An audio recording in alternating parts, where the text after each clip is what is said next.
Good morning, good afternoon, good night, whatever time it is, wherever you are in the world. Why am I so... I need to come up with like a new intro or something. I just can't say that. I'm going to get good at it. Okay, whatever. I'm Jimmy. I'm Quila, Irish wristwatch. And this is The Whey. Fun game you can play with your friends. Irish wristwatch is a word that apparently people can't say. So just try to ask your friends if they can say Irish wristwatch. I can't say it. Irish wristwatch. We've practiced. Yes. It's not a good example for us. Most of the time people say Irish wishwash. Yes. I'm impressed that I can do it. Just saying. Yeah, all it takes is practice. It took a year. All it takes is a year of practice. Speaking of which. Of what? Practice? Practice. It's about practice. Oh, talking about Ronnie? Yeah. There was a clip circulating this week of Ronnie Coleman on the Joe Rogan podcast, and I felt like we just kind of needed to talk about it a little bit. I have it pulled up here. I'm going to actually switch over. Let's just get right into this clip. Got some things to say. All right, here we go. You know, I'm not eating a lot of carbs, so it's a little bit of food at a time. For me, it was. And you would get down to what percent body fat? I was 0.33. 0.33? What does that mean? Is that less than 3%? That's less than 0.5%. 0.33. Like what? 0.33. How does a human get that low? Joe's exactly right. How does a human get that low? That's not right. No. And okay, so backstory, I don't watch the Joe Rogan Experience. I pick it up probably here and there. I wouldn't say I watch it regularly. Mostly when he has a guest on that I'm interested in or like what they do. So yeah, he hasn't had one on yet that I found interesting. But out of 1,489 podcasts, you couldn't find one? I couldn't. I just saw a bunch of Russell Brand and stuff, and I was like, oh. Hey, Russell Brand's nice. I like Russell Brand. I don't know anything about the man. He's a cool guy. He's got a really cool story. Anyway, so what I really wanted to talk about was just this like gross misconception of body fat percentage and like what you should be at healthy wise and stuff like that. I feel like I thought it was going away. I thought this whole misconception of like 0% body fat, that's the goal. You shouldn't have any body fat. I kind of thought that was going away. I thought that there was like a general like understanding of we need body fat. Like there is a healthy amount of body fat that your body needs to survive and thrive. Like there is essential body fat. The bottom line. I don't understand how you can physically get that low. I think what we talked about was the fact that I think I think he's less necessarily lying. I think that he just doesn't know. You know what I mean? Yeah, I wonder. I think he had like a 3.3. I could understand. At that competition time, I could see that. But later he went on to say that he thought 3% was him being That's true. big. And again, I think it's just him just having general misconceptions about it. He has teams of like professional. Again, I'm speaking for Ronnie Coleman right now. I don't know this for sure, but I'm assuming he has like teams of professionals and stuff like this that like as a professional bodybuilder, you probably don't need to think about a lot of that stuff most of the time. You know what I mean? You have people do that for you. What I want to know is how he determined that he was 0.33% body fat. Did he get like a Dexa Scan? Like what was he doing? Was he doing the... Who knows? I think a lot of those guys did CalPERS.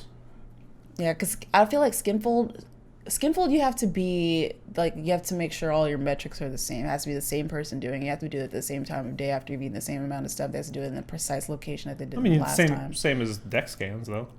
Dex not so much. Yeah, I mean, you can still have a very skewed reading if you go in the afternoon compared to the morning. Yeah, but it takes out like a lot of the variables, I feel. Especially because the thing with the skinfold is it has to be the same instrument in the same location by the same person. I feel like you have to be like very precise, because if you take it like an inch off from where you took it the last time, then you're gonna get skewed results. Right. But you have to make sure like you're just getting the right spot in the first place. With the Dexa Scan, I feel like it's a little more accurate, but that's neither here nor there. The fact of the matter is it's going to be off a certain margin of error, and that's not that big. So even if he's 0.33% or 5%, they're still all a little too low in my opinion. Yeah. At competition time, I don't think 5% would be extreme. I mean, it's extreme, but you can hold that for a week or two, do your competition, and then fall back to a healthy weight.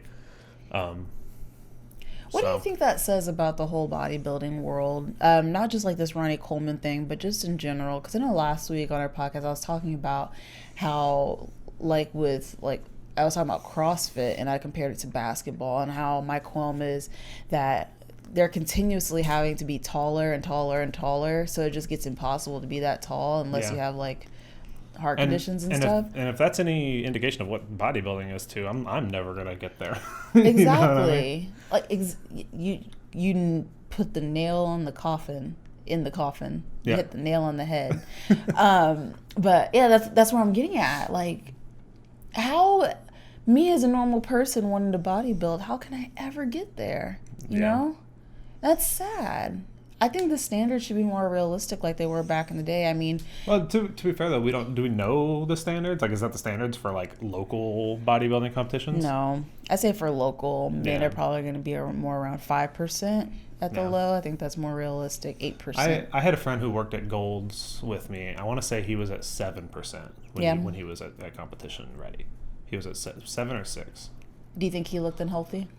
No, actually, I thought he was a healthy looking physique as far as like as far as that all goes. Like, he didn't have like the really like skin stretched like look over his muscles and stuff like that. Paper thin. Yeah. It also depends, because you have to be so genetically blessed and then determined and then a little bit of unhealthy for it to all go right. Yeah. If you want to, it's like selling your soul to the devil almost. I feel like if you want to go to like a competition that Ronnie Coleman, like if you want to go to Mr. Olympia, like you gotta sacrifice your well-being, and that's gonna play out for the whole rest of your life. It has repercussions. Yeah, and to be honest, like to do anything at that level, I feel like you need to give up, need to make sacrifices in certain areas and stuff like this. Like later on in this podcast, it's actually worth listening to if you're interested about like the long-term effects of bodybuilding on your on your body. He's in a wheelchair most of the time. I didn't know that. See, I didn't watch the whole. See, he runs around in a wheelchair, or he at least has crutches to get around. Like there are some serious long-term effects on your body with this kind of stuff. Is it worth it? I don't know. Like, is that really worth it? So, like, in my opinion, for a few years in your prime, I think you can get away with it and kind of bounce back to a healthy lifestyle. When you do it for 20, 25 years, like Ronnie Coleman was doing, that's when you get long-term effects like that. That's when you get wheelchair-ridden or crutch-ridden or whatever. I think like for someone like me between 25 and 30 to get there and put yourself in like through that trauma, for lack of a better term, like that you are putting your body through traumatic. The reward is so small too. Like, even if like, I mean, you have to really capitalize on it. Like Dana Lynn Bailey, if you want to talk about like almost the female version, kind of, but she was the first Miss Olympia, and excuse me, I'm thirsty. She was the first Miss Olympia, and while I feel like she got ripped out the wazoo, but for her, I feel like because it's just her genetics, it was easier for her, and she didn't go to that extreme, but she still won. Yeah. And to be fair, genetics play a massive role in all this. They probably play the biggest role. I think he even says something about genetics in a few minutes. He's like, I definitely got to play it up to genetics. But then again, I forgot. So Dana Lynn Bailey, she got rhabdo, which she's still suffering from today. That's scary. Yeah. I don't know she a lot must about die. rhabdo, but I know that I was in danger of developing it myself. So Yeah. Rhabdo is basically, it's kind of like your body going into sepsis because you've worked out too much. yeah, your body just like shuts down. It's like, Yeah. no, fuck you, we're not doing this. Yeah, she was doing GHD sit-ups. She said that's what did it in. She was doing the CrossFit style. GHD. Yeah, so GHD, it's the hyperextension machine. It's the one I use at the gym where you Okay. put your feet Yeah, in. yeah, yeah. And so CrossFitters, GHD sit-ups. Yeah. Where you go back, you hyperextend. I've seen people doing that at the gym, Yeah. and it looks awful. it's not so much the former thing as you do so many because it's ANRAP, Yeah. not ANRAP, AMRAP. AMRAP. And we talked about AMRAP last week a little bit, and I don't agree with it. I don't agree with the training style of AMRAP. You can do one AMRAP set, I think, like a day. I think that's fine. But Can you think of any one person who's taken it, who's like gotten to that height, like Daniel and Bailey, Ronnie Coleman, blah, blah, blah, whatever sport, whatever it is, that doesn't have issues now? Something like CrossFit, Brooke Ince, she hurt her back really bad and she was out. She still hasn't competed in CrossFit yet to this day. yeah. Like, is there anyone that like has really like just like hit a great enormous peak and then now they're okay? I can't think of any one person. I don't know. I don't follow a lot of their careers Yeah. that personally and that closely, so I don't know that I can say. You take basketball players and stuff, and Yeah. like I mean, saw that's- Shaq in person. He was walking so strangely. That's the thing about just like athletes in general, even down to like student athletes. You look at college student athletes and stuff like that. They walk around all Yeah. like kind of. It just comes with Limping. it just comes with the territory. Like being an athlete puts your body through Why does it have to be like that? tough stuff. Why does it have to be like that? Why can't we all play to a norm?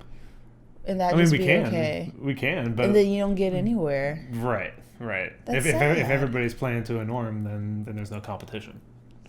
Competition has just gotten too extreme. I It's feel. human nature, though. I mean, look back at like fucking Spartans. Yeah. Their Olympic games and stuff like that. They were not mystical, right? Mythical, I mean. They're really Yeah. mystical. No, If you know the difference between a sprite fairy and a pixie. a pixie, please let us know. We watched Artemis Fowl the other day, and they kept talking about all three of them. And I'm like, they're all the same. It's the same thing to me. I know, like, Thought about it more. I don't like that movie. No? I didn't like it. We got to the end. Sorry, quick aside about Artemis Fowl. I got to the end of that movie and I felt like nothing really happened. yeah. You know what I mean? Like we were getting to the climax. I'm not gonna spoil anything, but we were getting to the climax and it was past the climax and like the characters were like settling down, like yeah, we did it or whatever. And I'm sitting there watching. I'm like, wait, was that the climax? Like, is this movie almost over? I had no idea that we had just watched like through the main like. I can't say anything Conflict without of the movie. ruining the movie because it just came out, so I definitely Yeah. don't want to ruin Yeah. anything. But I think I love the idea of it. yeah. The idea is very cool, and I remember reading Artemis Fowl back in the day, but I didn't remember anything about the story when we went to watch it. I but- very much got Spy Kids vibes from it. Yeah, 100%. Spy Kids Yeah. meets Men in Black is Yes. what it felt like. Yeah. Yeah, I enjoyed it. I had fun, but Yeah. I'll say like the plot was just not it for me. Yeah. The fact that we got through the conflict and like the main climax without me realizing that that's what that was is a problem. I suppose. I see how that could be. Yes, that could be problematic. Like I'm watching that. I'm like, is this movie almost over? I feel like we've been watching it for 30 minutes. What? So anyway, that's my Jimmy Tangent time over. So anyway, Ronnie Coleman. yeah, injuries and stuff like this. Like I think injuries are kind of unavoidable in this particular sport. Yeah. Have good health insurance.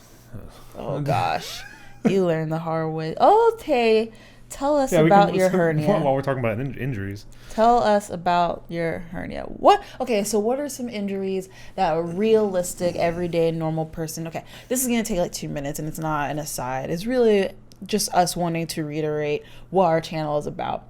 So we're primarily fitness based. As you can see, we go on various tangents about random things. We like to geek out, like we just talked about Artemis Fowl.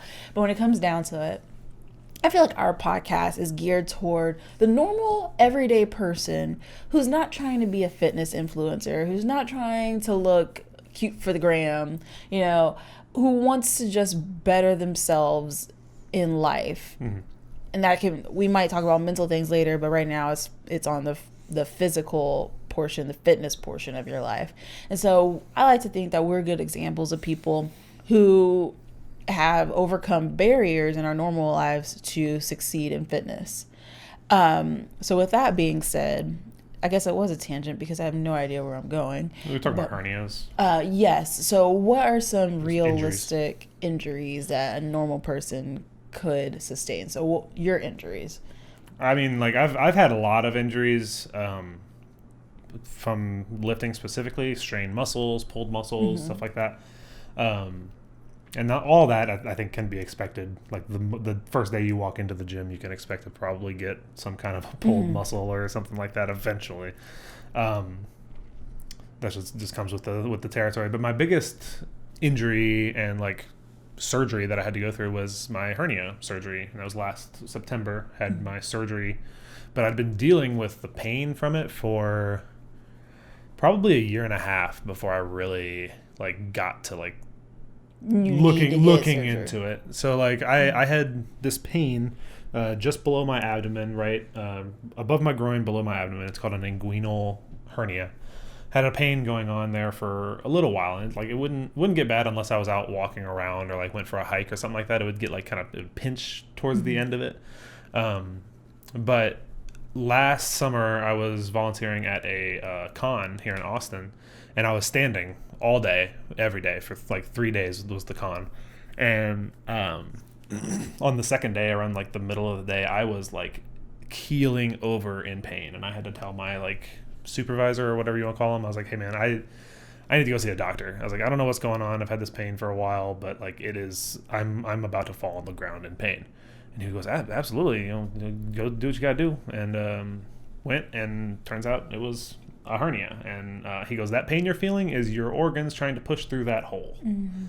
And so a hernia is just a hole. Like it's basically a weakness in your like muscle wall, however you want to call it. And it will start as a really, really tiny hole, and as you work it, and as you do different things, and as you work abs, and as you strain it more and more, it just gets bigger and bigger and bigger. And I probably had like a quarter-sized hole. Really? Mm-hmm. And they said that my the pain that I was feeling was, sorry for all the information, but it was my organs pushing up against that wall and like kind of getting pushed through the hole. That was the pain that I was experiencing. Hopefully no one's eating. Yeah, right.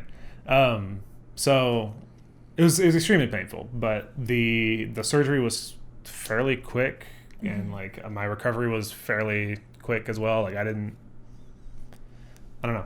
It was where was I going with this? We're just talking about like the hernia in general? Yeah, like actual things that might be more normal for people to stay in rather than being in a wheelchair like Ronnie Coleman because that's a 0.33% body fat. Jesus. Oh my. Yeah, no, I think men are more predisposed to getting it. To hernias? Mm-hmm. Yeah. But that definitely doesn't mean that only men can get it. But yeah, hernias I think are like the next big, like most common injury, because you can get like that kind of hernia. You can get a herniated disc, which is the same thing. It's just your like the muscle between it might be your spine or something like that, but the protective lining of muscle between the spine is deteriorating and like starting like your bones are literally up against each other. That's kind of what a herniated disc is, I think. So what, in your opinion, what do you think caused your hernia? And do you think there are things that you could have done to prevent it? And what training did you receive as far as lifting goes? Do you think that played a role? I didn't get any training for lifting, at least until college. My last year of college, I took like a lifting class, which I didn't know was a thing. If you're in college, look for your lifting class. It's really cool. But I wouldn't say that I really like got any kind of lifting training until college, until that class. So like I was kind of winging it up until then. Like when I was doing deadlifts, I wouldn't brace. I wouldn't like take a deep breath and push up against my core when I squat. Like I wouldn't do that kind of stuff to take those necessary steps of protecting myself. When you bear down, that's a protective precaution that you take when you're lifting. For those that don't know, bearing down is, we should probably talk about that at some point. Like, yeah, I want to do tutorials at one point. Yeah. That's far down the line though. We're just starting out this thing. Right. But yeah, just a quick thing about bearing down is it's what you do to protect your insides when you're lifting. You take a deep breath and like push all that air against your like abdomen basically, and what that does is it also protects your lower back. A lot. Your lower back is you want to make your body as rigid as possible whenever you're doing any lift, or no matter what it is. And is rigidity, is that the word I'm looking for? Yeah, rigidness, I don't know, whatever, grammar. Sure. But if you're not rigid and you're lifting and any part is loose, you can kind of think of it like a noodle. So you have that, and that's a bad analogy because if a noodle is rigid and you try and bend it, it snaps. Yeah. But if a noodle is loose after you cook it. So what are you trying to say? I don't know. Your body should be as rigid as possible, because if you're flaccid, that's when you're more prone to injuries. I call it aligning the boxes. This is what I learned in my lifting class. He called it aligning the boxes, and that's always kind of what I've looked at it as. For most lifts, you want to align your boxes. Your boxes being your hip, your like core, your chest, and your neck.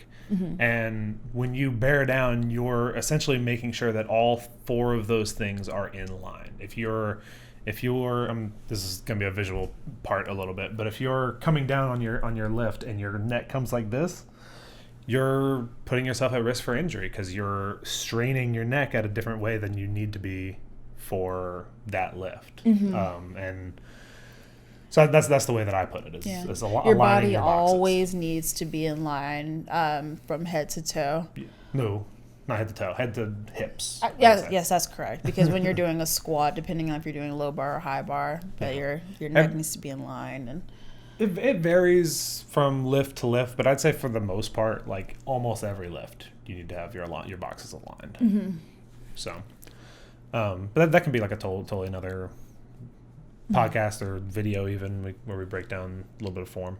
If that's something you're interested, you can let us know. But yeah. So other injuries, I think beyond like strains and hernias and stuff like that is. Let's talk about your jam skating days.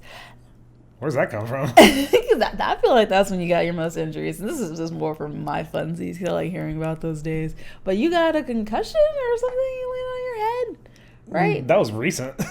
That was recent? Yeah, that was like a year ago. Oh, I didn't know I fell and hit my head while I was skating. Oh. Yeah. And I wasn't sure it was a concussion or anything like that, but I felt concussed afterwards. So, man. So my friend Jenna was saying how she had I didn't tell you this. She was like, I got a concussion, because she said, I forgot what she hit her head on, but she was like, oh, a concussion. I was like, Jenna, are you sure you had a concussion? Like, did you go to sleep? And like, yeah. It's like, a concussion's like actually a bruise on your brain, and unless you can see your brain, you can't really diagnose your own concussion. She was like, well, I hit it hard. That's the same thing. Yeah, no, I don't know for sure if I had a concussion or not. Yeah. But I hit my head very hard, and like I wanted to throw up for the entire rest of the day. So, yeah, you probably had a concussion. But no, I mean, as far as injuries goes from jam skating, man, I have to explain what jam skating is. Yeah, I don't mind. Jam skating, for those that don't know, I think the most simple way that I can break it down is that it's competitive dancing on skates. Roll, bounce, and bounce, ATL. Yeah. Think those movies.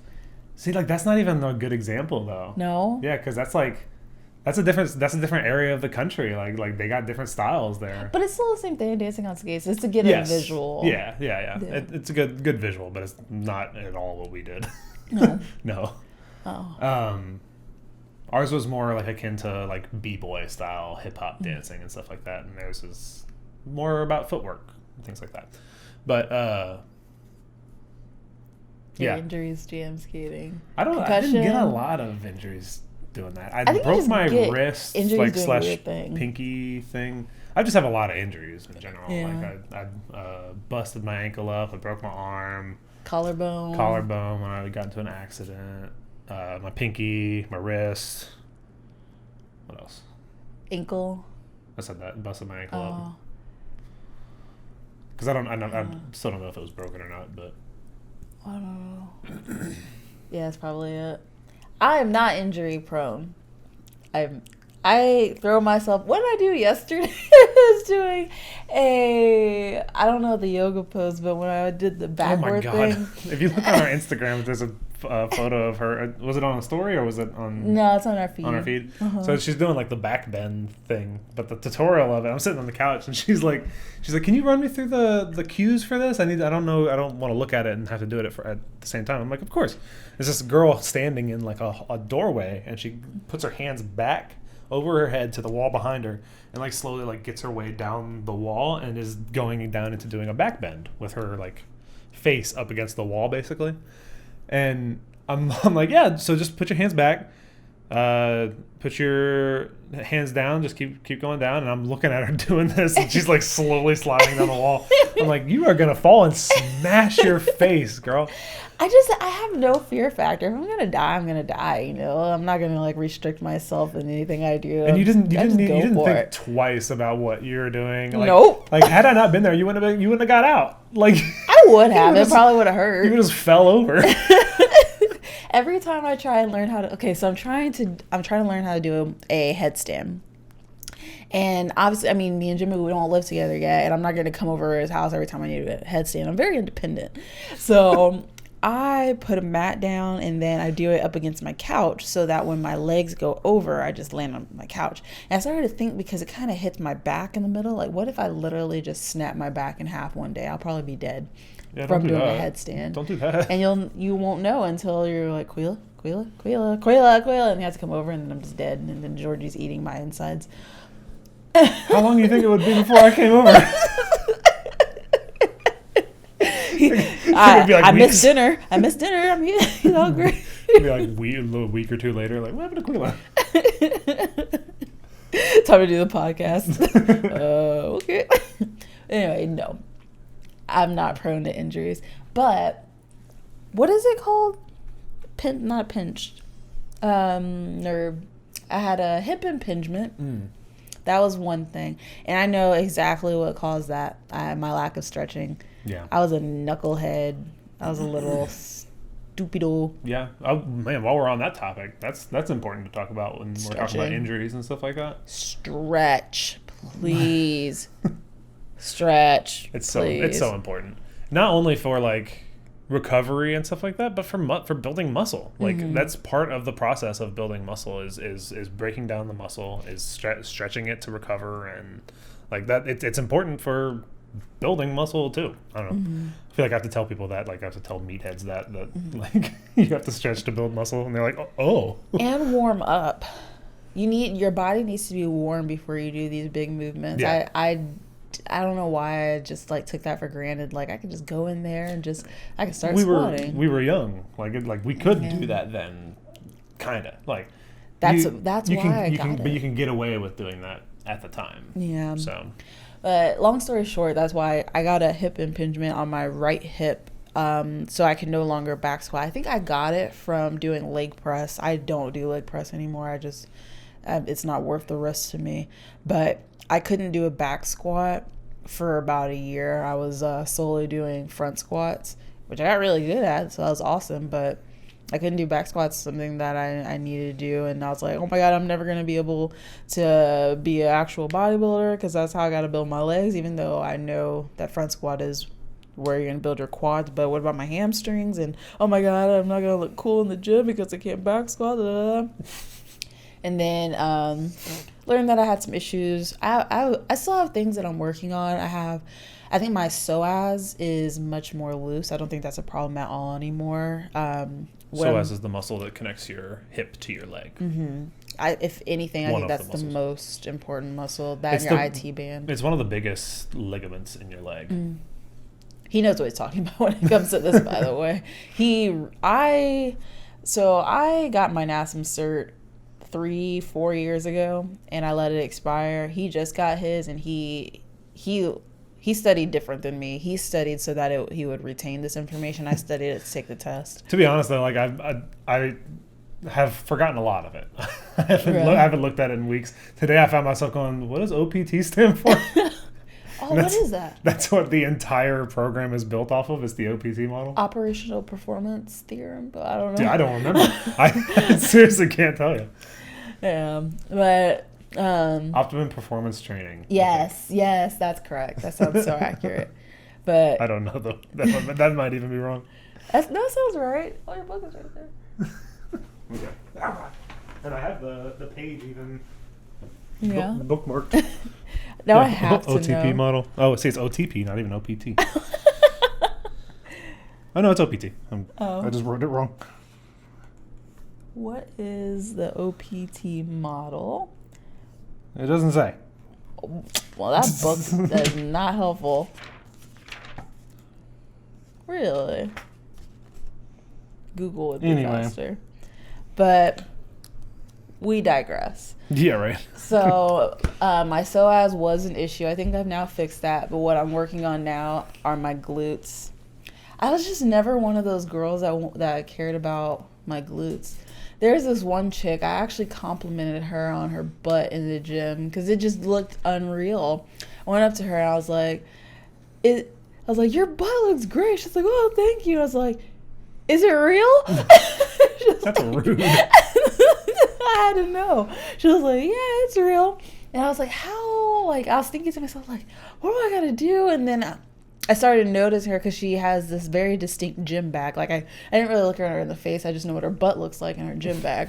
So I've been seeing that gym bag in the gym every day. And every time I see her, she is doing a glute exercise. I've never seen that girl do anything else besides a glute exercise. You're going to end up with overactive glutes. Yeah. And problems down the line, just like you ended up with problems in your psoas from underactive glutes. Mm-hmm. So I got to work on my glutes. There's a balance to all of it. Mm-hmm. To all of it. There's no such thing as like, I don't care about my butt, I'm just not going to work it. Yeah. If you don't work your butt, you end up with underactive glutes. You end up with with your psoas being too long, which is the opposite of what you had. No, psoas is too long, which is what you had. Yes, my psoas was too short because I had to stretch it out. Right? No. No? Then why was I stretching it if it was too long? That's what I said. Remember when I brought up that you shouldn't be stretching it as much? Because that's not the problem. Oh, whoops. Well, I'm working on everything altogether. Yeah, but so now my warm-up always consists of 5 minutes of cardio, and I tailor my cardio in tandem with what I'm going to be doing for the day. So if I'm doing legs, I usually don't do the bicycle. So I kind of pseudo get in like another leg workout on another day. But anyway, I just decide what I'm going to do for my warm-up based on my mood, because I have to enjoy what I'm doing. And then what I'm doing for the day. It's been the bike a lot. It's usually the bike and the rower. I don't like the treadmill. Those bikes need bigger seats for me to get on them. Yeah. My ass eats those things. Try wearing a thong. That's me every day. But so I warm up for 5 minutes cardio. That is to get the blood pumping to the muscles that I need to work, so that I'm not just shocking them. It's the second that I step up to a bar.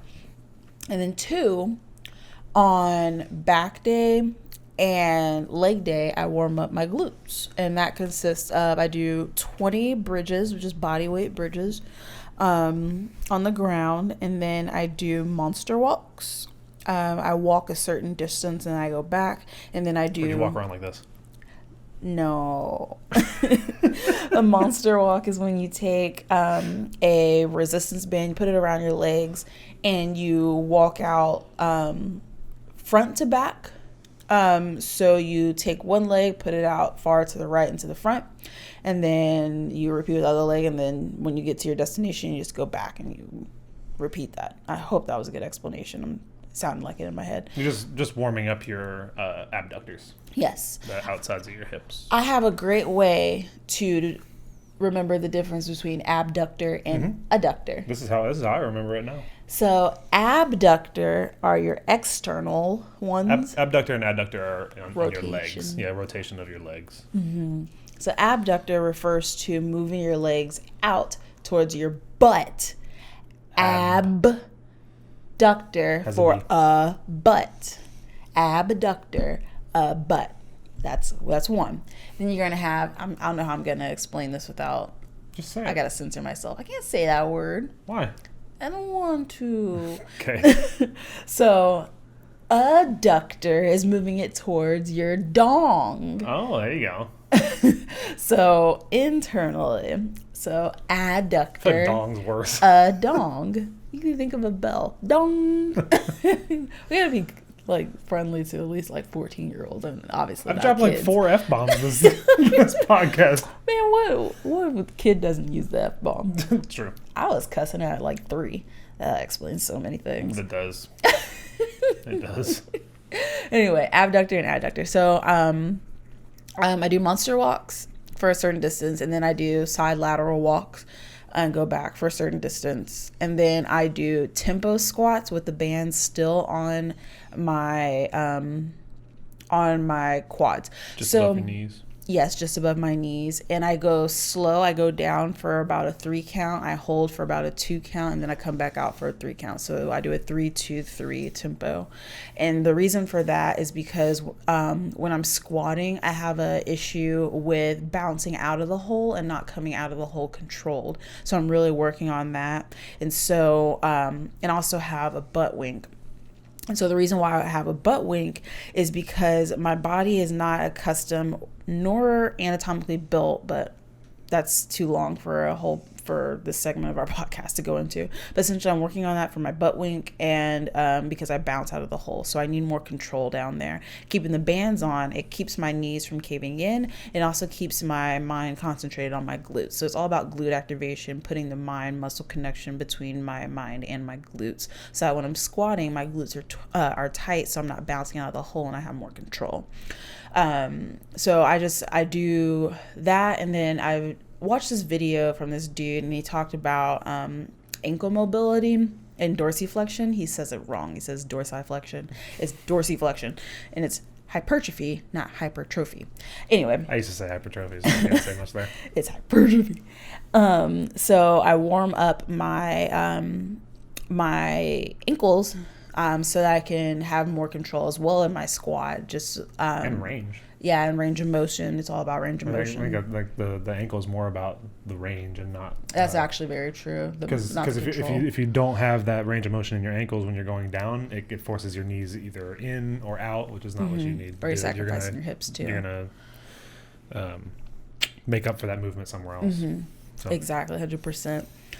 So I will warm up my ankles by think of it as a low lunge. And you know, they always say to not put your knees over your toes. Well, I purposefully put my knees over my toes, but in a very controlled manner. I know what I'm doing, and I make sure I keep my heels down, so that I'm strengthening that, or I'm warming up my ankles. So and that's a stretch too. It's not like you have a load over and your. You can. But I'm saying like you're saying that you put your knees over your toes. Yes. When that gets to be an issue is when you have a heavy load on. Yes. When you have an extra 200 pounds going over your.